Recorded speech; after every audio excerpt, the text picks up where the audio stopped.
Hey, what's up guys? Welcome to another episode of BodyGeeks. So today we're going to go over two different tools that you can purchase somewhere else because we don't have a website yet.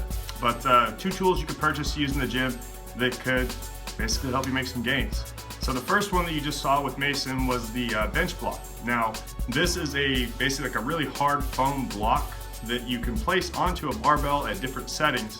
And what it's going to mimic is a board press.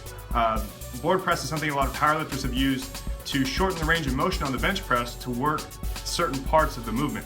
So if you have, say, weak triceps, like a weak lockout, you may do a really heavy weight that you couldn't do a full range with the bench press, and you could come down to, say, like 3 inches above your chest, stop there on the board without having to hold it there, rest it, and then explode out with the triceps and use just the triceps.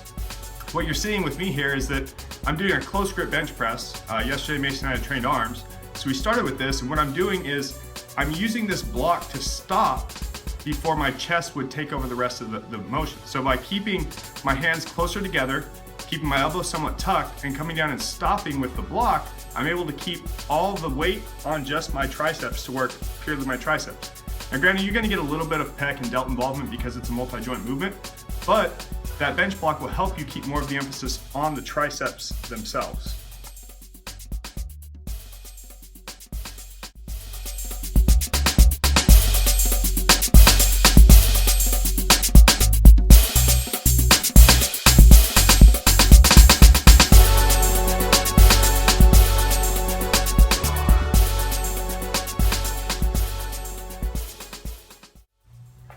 The second tool that you'll see in this video is the fat grip. Now fat grips have been around for, I'd say probably 5 or 10 years now. I mean, I've had mine for a while. A fat grip is essentially something, it's a piece of rubber that you can wrap around a barbell, a dumbbell, really anything you just wrap it around. And it's gonna make the grip fatter so that whenever you're grabbing, say like a dumbbell, instead of gripping it tight here, you have to grip it fatter here, which we're hoping is gonna work more of the forearm because it's harder to grab because it's a bigger circumference.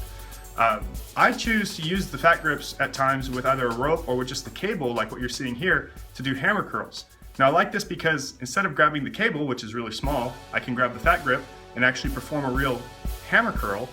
But with the cable being a lot smaller than what the fat grip is designed to go around, you also have this movement where the grip is rotating, sideways, back and forth like this, and forward, back and forth like this. And whenever you're having to pull a weight up and you're kind of fighting that, I feel that my forearm and the muscles I'm trying to work in my forearm are getting a little more stimulus because it's not just a solid feel. Like it's almost like standing on a wobble board when you're trying to train your calves or people do with like ab movements and stuff. You're having to fire the muscle in a different way to keep it stable all the way up. The second thing you'll see is that when I do my hammer curl, I'm not coming up like this. When I come up like this. I keep this part flat. On the bottom, I rotate it back down.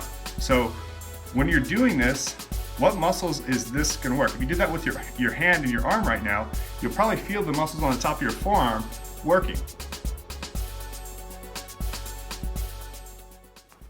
Then as you've already seen, we did finish it with some simple dumbbell wrist curls just to finish off the forearms at the end of our arm day. You'll see at the very end here, I'm wearing a shirt, Be Strong, Get Stronger by American Barbell Club. They make some great stuff. They sponsor Mason. Make sure to check them out. Until next time, you're watching BodyGeeks.